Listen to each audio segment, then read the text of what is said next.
기도하시겠습니다.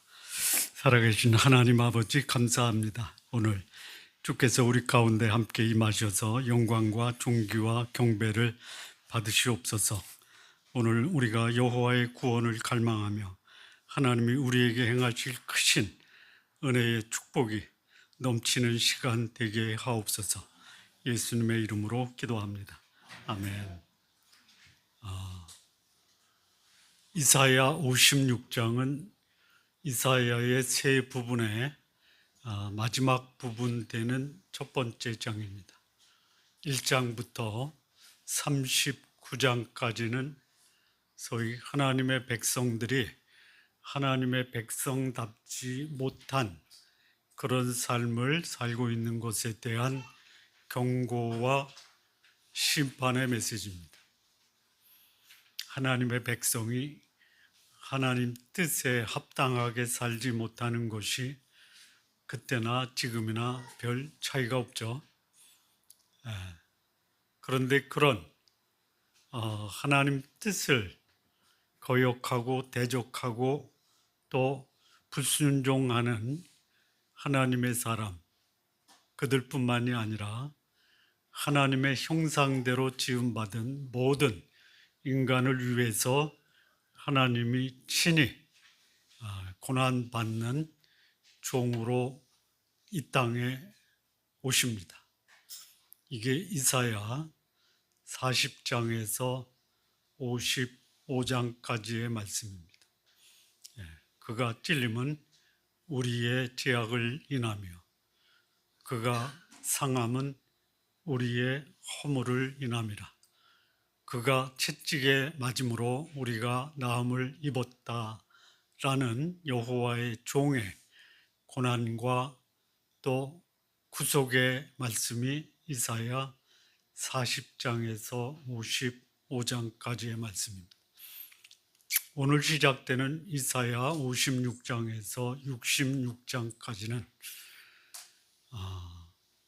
놀라운 반전의 반전이 이루어집니다. 소위 바벨론에 포로된 하나님의 백성이 다시 예루살렘, 하나님이 예비하신 땅으로 돌아오는데 그들의 삶의 모습은 여전히 그들이 지금까지 살았던 그 삶을 떨쳐버리지 못하고 소위 말하는 하나님보다는 우상을 숭배하고 거룩한 삶보다는 자기 육체의 욕망을 따라 살고 사람을 귀히 여기는 것이 아니라 사람을 함부로 대하는 삶에서 별로 변하지 않습니다. 그래서 그들의 삶에 대한 하나님의 회복의 말씀이 주어지고요. 그 회복하시는 메시아의 나라를 다시 한번 언급을 합니다.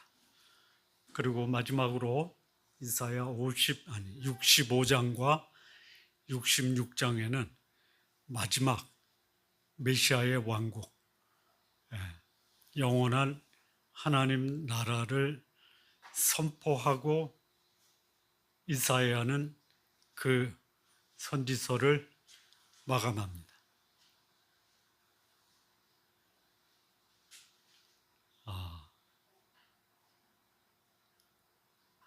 우리 하나님의 사람들이 육신의 필요에 더 절실함을 느낍니까? 아니면 영혼의 권고함에 대한 절실함이 더 큽니까? 둘 다죠.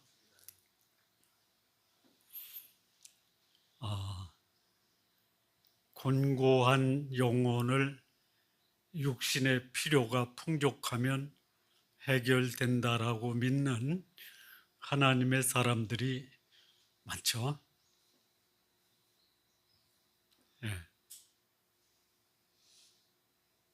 육신적이고 소위 세상적인 그 필요가 부족해도 영혼이 풍성한 하나님의 사람들이 있죠. 두 가지가 다 많으면 더 좋습니다. 두 가지가 다 풍성하도록 기도하시면서 사십시오. 그런데 별로 놀랄 것도 못 되는 게요. 물질적으로 풍성하면 왜 그렇게 문제가 많은지 몰라요.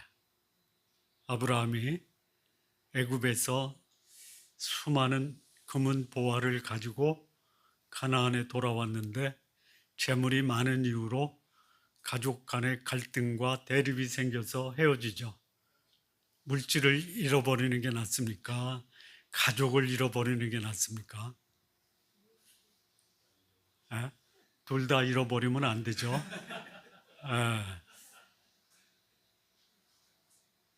야곱이 하란 땅에 가서 그의 외삼촌 겸 장인의 양을 치죠. 20년 동안 봉사를 하는데 말년에 외삼촌이 이제는 자기의 사위 야곱에게 유산을 물려주겠다 해서 야곱이 그 양 중에 아롱진 것, 검은 점이 있는 것을 하나님이 그에게 주셔서 그의 장인 라반의 양보다 더 많아지니까 무슨 일이 생겨요? 라반의 아들, 자기 처남들이 야곱의 재산을 뺐자. 그래서 어떻게 돼요? 야곱이 야반 도주하죠. 물질이 많은 게 나쁜 것은 아닌데 잘못 관리하면 그것이 더 소중한 가족 관계에 대적되는 그 소위 반목과 대립을 가져올 수 있다. 영혼이 풍성해지면 인간 관계가 풍성해지는데 재물이 풍성하면 인간 관계가 깨질 수 있음을 잘 기억해 두시기 바랍니다. 하나님의 백성이 소위 세상적이고 육신적인 곳에서 떨쳐버리기가 그렇게 어려워요. 그런데 떨쳐버리지 못한 결과는 고스란히 자기들이 그 대가를 지불해야 됩니다. 지금 이 예언의 말씀이 이제 실현되는데요.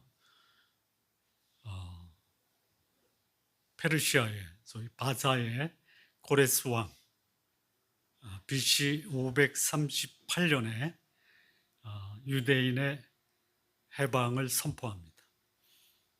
그래서 유대인들이 바벨론에서 예루살렘으로 끼어내요. BC 536년에 예루살렘으로 끼어납니다. 그들은 소위 바벨론의 포로에서 바벨론의 노예 생활에서 해방됐다라는 감격을 경험합니다. 마치 우리가 일제 36년을 겪고 해방을 누린 것과 같은 자유를 만끽합니다. 자유를 만끽하는 것은 축복이지만 주어진 자유를 책임 있게 관리하는 것이 준비가 안 되면 오히려 혼란과 무질서가 찾아오는 거예요. 바벨론의 포로에서 해방되기를 그렇게 바벨론 강가에서 눈물을 지으며 하나님께 기도했던 그들에게 하나님은 약속대로 때가 돼서 70년 만에 유대인들을 다시 예루살렘으로 귀환시킵니다. 육신적 그리고 세상적 자유와 해방을 누리지만 영혼의 자유를 누릴 준비가 안 됐어요. 영혼의 자유가 제대로 누려야 된다면은 그것은 육체적 욕망을 극복하는 겁니다. 제대로 영혼의 자유를 누릴 수 있는 준비가 안 되니까 하나님은 그들로 하여금 과거 바벨론의 포로가 돼갔던 그 상황을 다시 역사 속에서 재현하십니다. 그 말씀이 오늘 이사야 56장 9절에서 12절까지의 말씀입니다. 한번 보실까요? 이사야 56장 9절에서 12절 말씀을 보면요. 안 나오나요? 나왔어요? 예. 예. 들의 모든 짐승 그리고 숲의 모든 짐승들아 와서 먹으라. 뭘 먹는 거예요? 여러분들이 혹시 짐승의 밥이 되는 것을 생각해 보시면 느낌이 어떠세요? 그냥 쉽게 얘기하면 들깨의 밥이 돼서 소위 들에 버려진 상태. 끔찍하죠. 그 삶을 바벨론에서 겪었어요. 근데 지금 56장은 자유와 해방의 삶을 사는 유대인들에게 경고하는 거예요. 다시 들의 짐승과 숲의 짐승들의 먹이가 될 것이다. 끔찍하죠. 살다가 지금 자유를 누리고 해방이 됐는데 이 말씀을 또한 왜 그러겠어요? 육체적으로, 세상적으로 해방을 누렸어요. 자유를 누려요. 그런데 그들의 영혼은 여전히 과거에 그들이 살았던 삶을 벗어나지 못해요. 그러면 다시 돌아가는 거예요. 그게 10절 말씀이에요. 보세요. 뭐라고 하냐면 이스라엘의 파수꾼들, 지도자들이에요. 예, 백성을 지키는 자들이에요. 근데 그들이 뭐가 돼요? 맹인이에요. 맹인. 분별력을 상실했어요. 예. 자, 그 다음에 뭐라고 하냐면 무지한 벙어리 개예요. 개는 짖어야 마시죠. 짖지 못하는 개가 됐어요. 예, 아무짝에 쓸모가 없어요. 그런데요, 벙어리 개도 뭐는 할 줄 알아요? 먹을 줄은 알아요. 예. 그 다음에 여기 다 꿈꾸는 자요. 이 꿈꾸는 게 미래를 생각하는 게 아니에요. 할 줄 아는 게 잠자고 꿈꾸는 것밖에 없어요. 누워있고 잠자기를 좋아하는 자들이에요. 이들을 누가 와서 먹어요? 짐승과 숲의 모든 짐승들이 와서 먹어버리는 거예요. 과거의 육체적, 세상적 그 삶을 청산하지 않으면 다시 과거의 바벨론에 포로되었던 그 포로 생활로 다시 돌아가요. 예. 페르시아가 유대인들을 석방을 했어요. 그런데 그 다음 페르시아가 멸망하고 유다를 정복한 왕이 누구냐면 헬라예요. 그래서 예루살렘의 성전을 대주우리간으로 만들어요. 그러면 헬라가 망하면 로마는 괜찮았냐? 아니에요. 로마는 AD 90년에 예루살렘을 완전히 초토화시켜버려요. 왜 그래요? 과거를 못 벗어나서 그래요. 그들이 원했던 것은 육신적, 세상적 그런 소위 노예와 포로 생활에서의 자유지 영혼을 묶고 있는 죄와 사망의 굴레에서는 벗어나지 못한 거예요.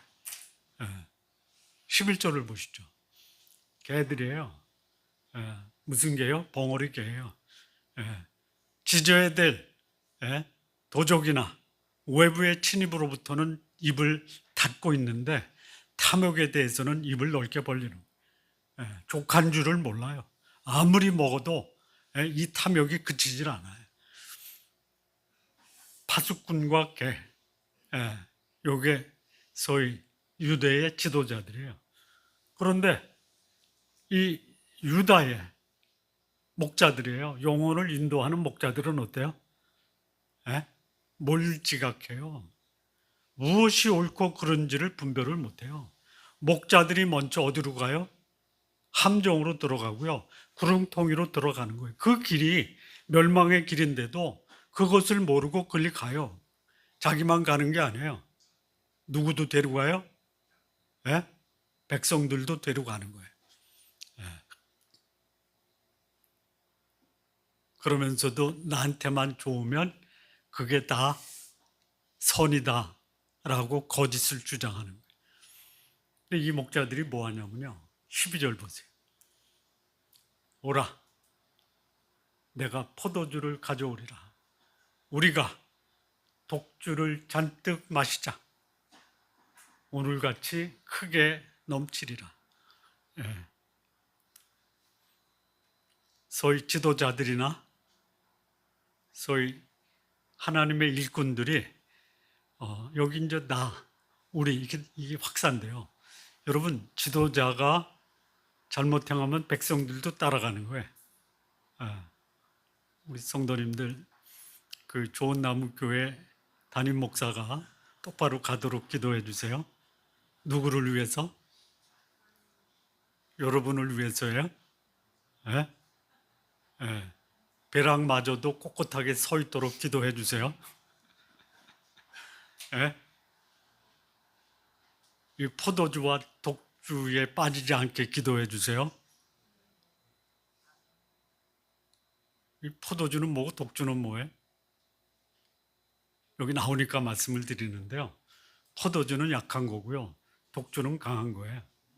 예. 포도주는 즐기도록 마시는 건데 여기에 너무 빠져버려. 예. 독주는요. 이게 왜 그러냐? 여러분, 저런 소위 몰지각한 목자, 또 벙어리 개, 눈먼 파수꾼, 그들이 할 줄 아는 게 뭐예요? 포도주 마시고 독주 마시는 거예요. 인생을 즐기려고 하고 즐긴다고 즐겨줘요. 허망해요. 여러분, 허망하면 어디에 빠져요? 알코올에 빠지잖아. 마약에 빠지고. 예? 거기에 빠져요. 예. 이런 일이 지금 바벨론에서 석방이 됐지만 그들의 삶은 여전히 여기서 벗어나지 못해요.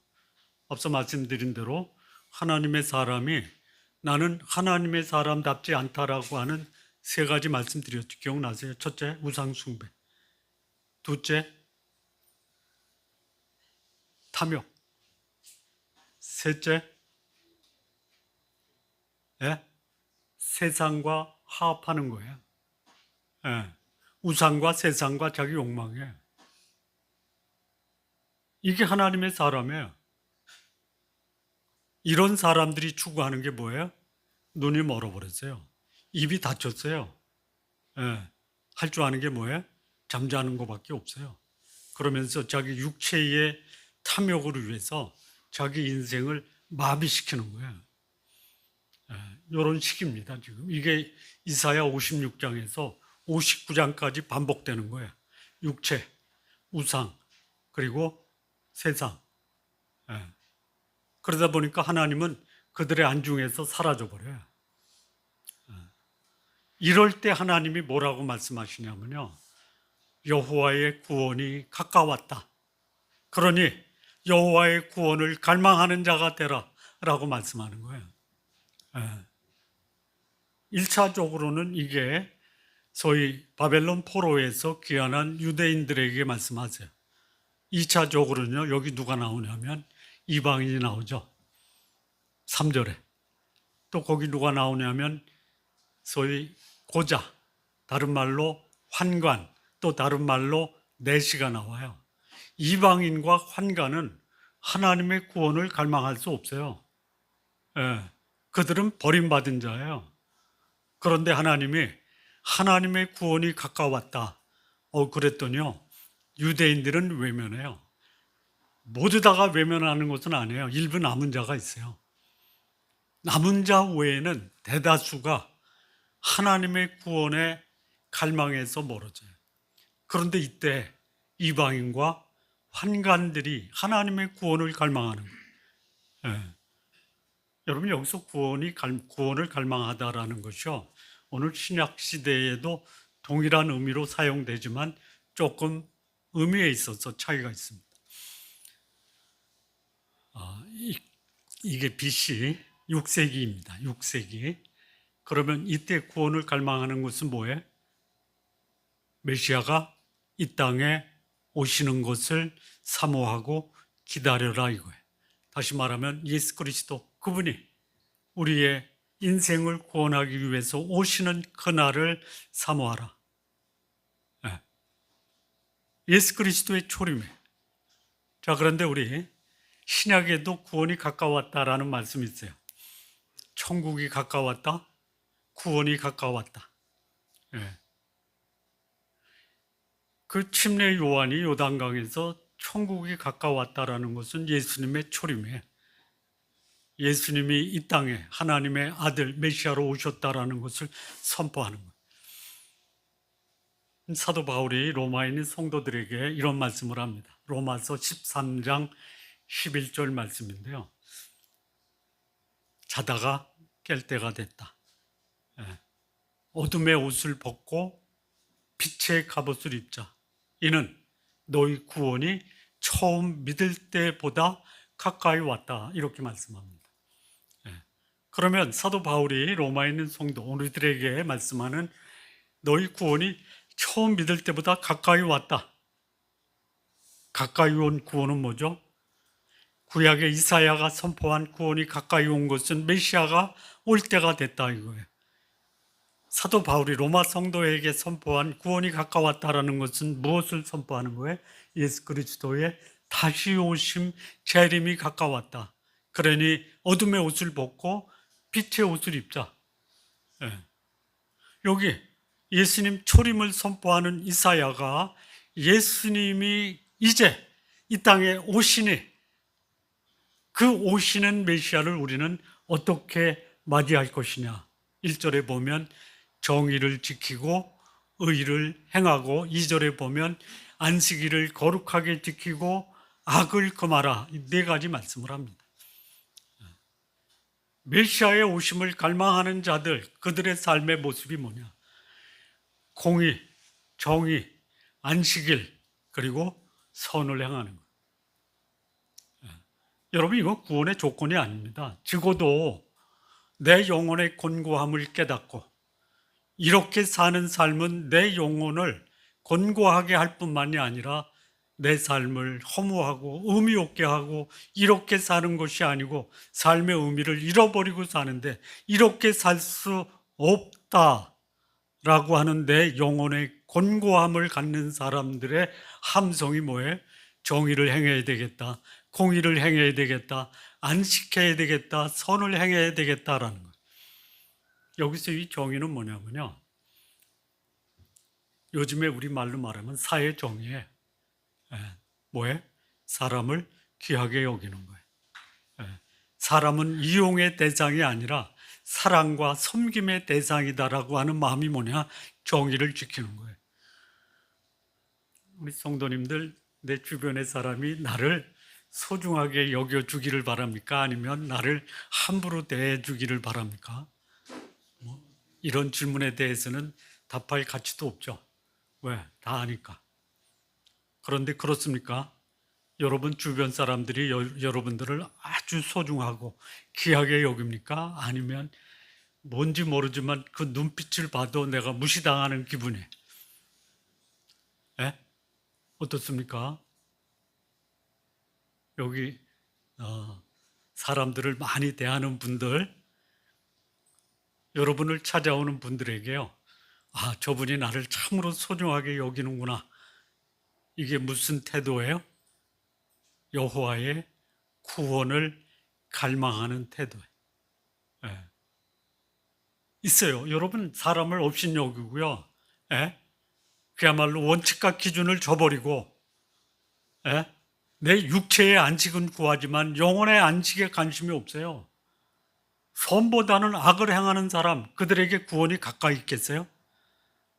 아니에요. 알아요, 벌써. 그 사람 눈을 보면 저 사람이 자기 영혼의 갈급함을 어떻게 하면 이 갈급함과 허무함을 해결하고자 그 애쓰는 모습이 눈에 나타나요. 그걸 볼 수 있어야 돼요. 제가 뭐 여러 가지 일을 해봤지만 경영학에도 그런 말이 있어요. 충성 고객에게 하나를 하는 게 불만 고객에게 7배 하는 것보다 낫다 이거예요. 하나님의 구원을 기다리는 사람, 이 사람에게는요, 한 번의 수고면 돼요. 그런데 자기 육체를 위해서 악을 행하고 육체의 안락을 위해서 영혼의 안식을 포기하고 정의를 포기하고 공의를 포기하는 사람은요, 그야말로 그냥 피땀을 흘리면서 가서 기도하고 노력하고 복음을 전해도요, 외면하는 거예요. 여러분, 사람을 좀 보십시오. 예? 영혼의 자유를 누리는 사람, 이 구원은요, 영혼의 자유예요. 예. 이 영혼의 자유를 누리는 사람의 태도가 구원의 조건이 아예 보면 알아요. 자기 영혼의 갈급함 때문에, 예? 나는 이제부터 사람을 귀하게 여길 거야.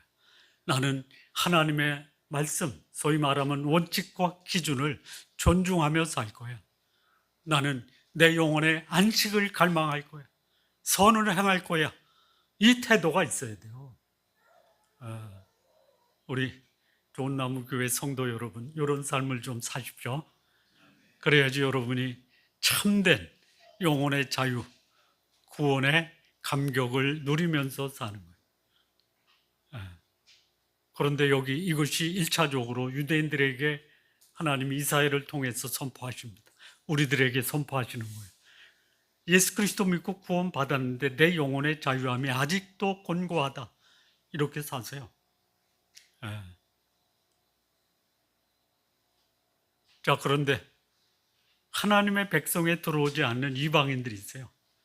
하나님의 은혜에서 배제됐어요. 누가요? 고자가, 환관, 내시가. 근데 이들 마음속에요, 하나님의 백성 못지않는 자기 영혼의 갈급함이 있어요. 예. 자, 여기 이방인들이 뭐를 하냐면요, 3절인가요? 여호와께 연합했어요. 영혼의 갈급함을 해결할 수 있는 유일한 분은 여호와다라는 것을 직감하는 거예요. 여러분, 우리 속에 뭐가 있냐면요, 영원을 사모하는 마음이 있죠. 예. 이 말은 뭐예요? 우리가 하나님의 형상대로 지음받아 하나님의 형상이 내 속에 이루어지기 전까지는 나의 혼은 영원히 살 수 없다. 그런데 영원히 살 수 있는 비결이 뭐다? 여호와를 갈망하는 거예요. 그래서 그들이 여호와께 연합해요.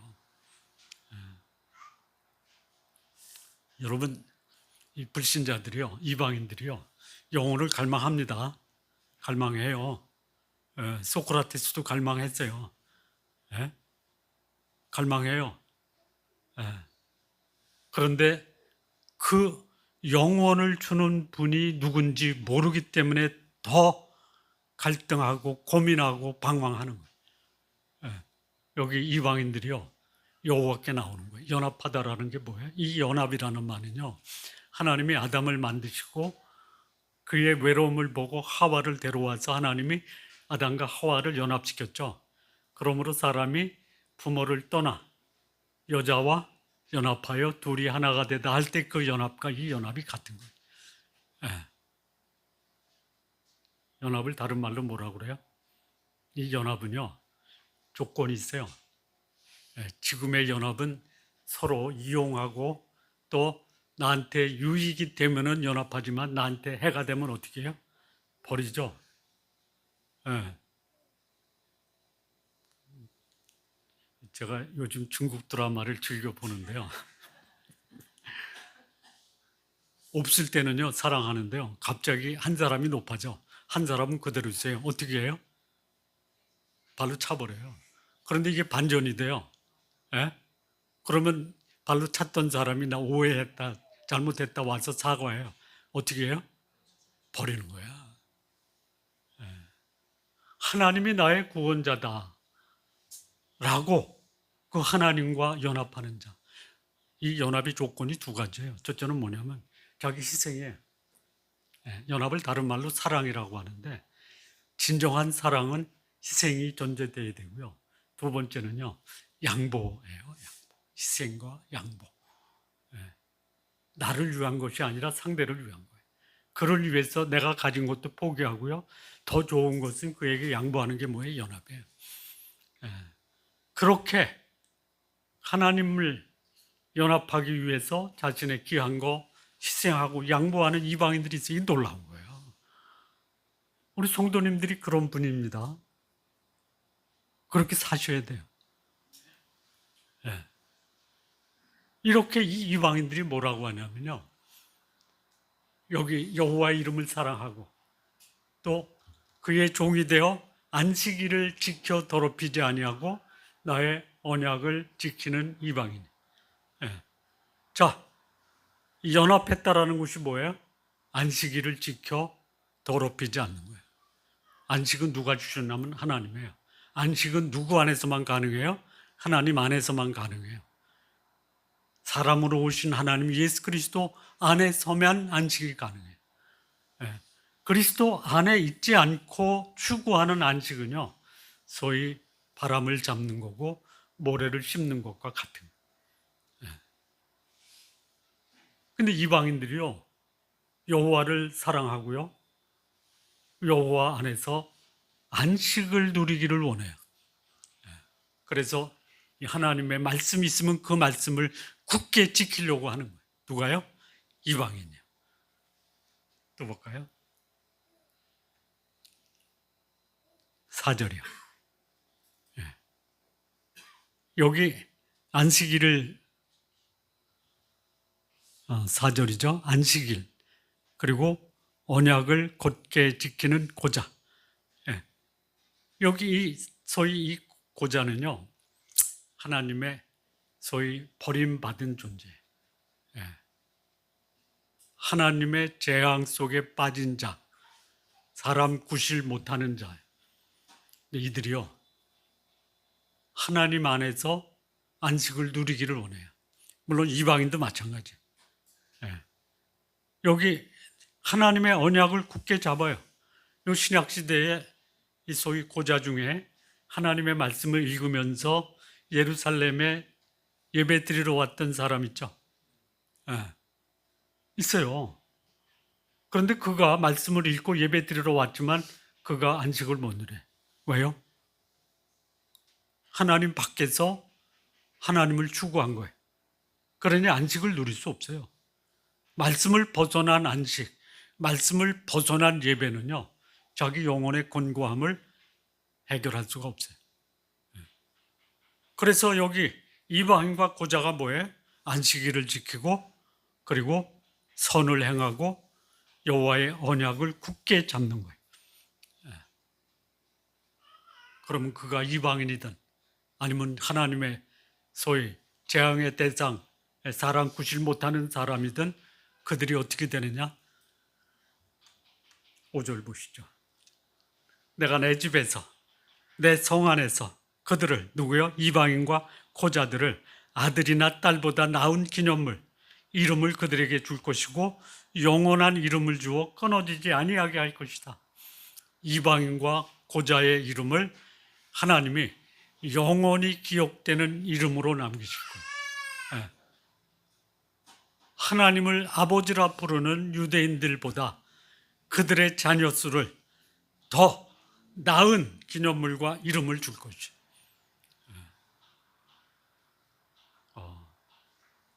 쉽게 얘기하면요, 육신적 소위 풍요로움을 위해서 잠시 하나님을 떠나고 자기의 욕망이 충족되는 삶이 있어요.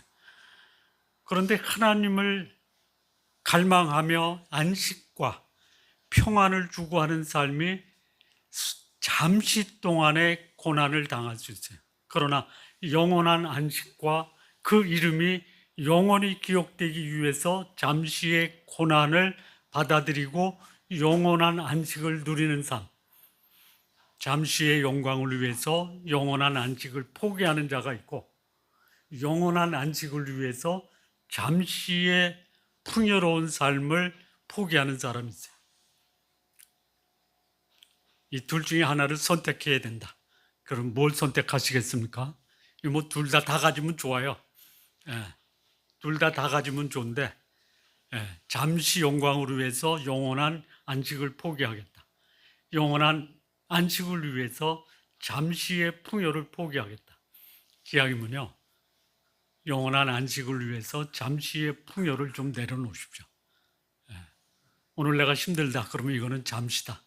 그러면 이때 나는 영원한 안식을 추구해야 되겠다. 예. 자, 뿐만 아니에요.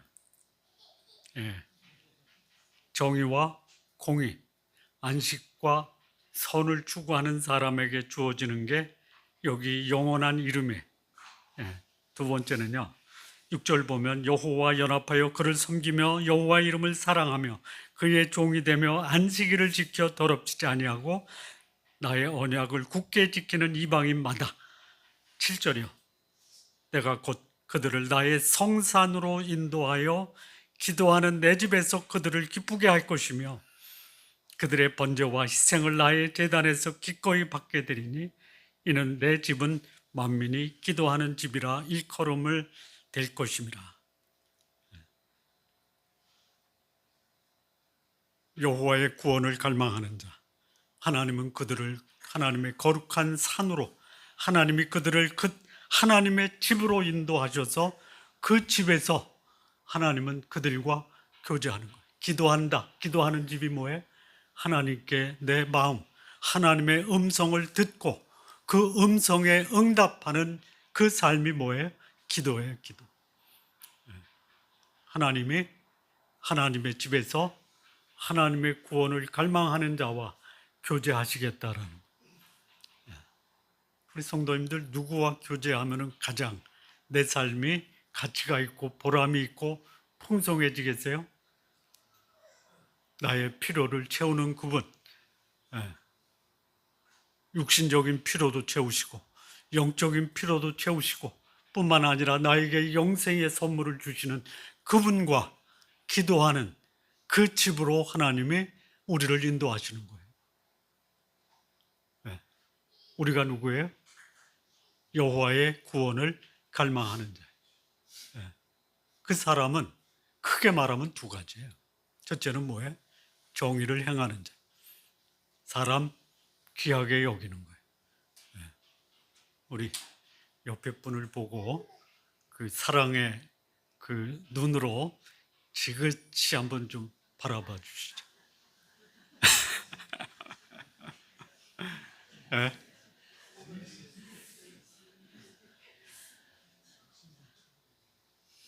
두 번째는요, 거룩하게 사는 거예요. 사람 귀하게 여기고요. 나는 하나님 앞에서, 사람 앞에서 깨끗하고 거룩하고 경건하고 거룩하게 사는 사람이 하나님의 구원을 갈망하는 자의 삶의 모습. 그렇지 않으면요, 우리는 어둠의 세력, 세상과 육체의 유혹에서 벗어날 수가 없어요. 우리 성도님들, 내 육체와 세상에 유혹하는 소위 눈먼 장님, 말 못하는 벙어리, 그리고 잠자는 게으름뱅이가 아니라 거룩한 삶으로 사람을 소중히 여기고 하나님 앞에서 예수 그리스도의 다시 오심을 기다리는 거룩한 자의 삶이 우리 성도님들의 삶 되시기를 진심으로 바랍니다. 기도하시겠습니다. 하나님 아버지 감사합니다.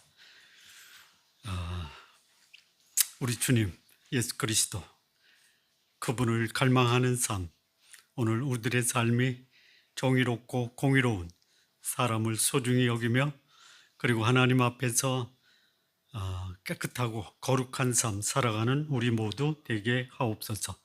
예수님의 이름으로 기도합니다. 아멘.